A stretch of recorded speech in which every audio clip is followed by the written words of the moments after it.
तो तोंड उघडेल तर ना या वाक्यातील ना हे क्रियाविशेषण आहे.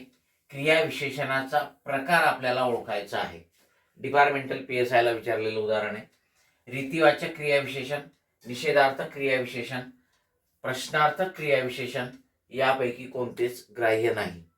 बघा, ना हे जे क्रियाविशेषण आहे हे निषेधार्थक क्रियाविशेषण आहे.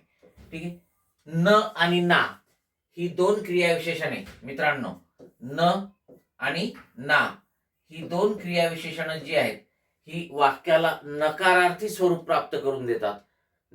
आणि म्हणून या न आणि नाला आपण निषेधार्थक क्रियाविशेषण अव्यय असं म्हणतो. ठीक आहे. तो तोंड उघडेल तर ना,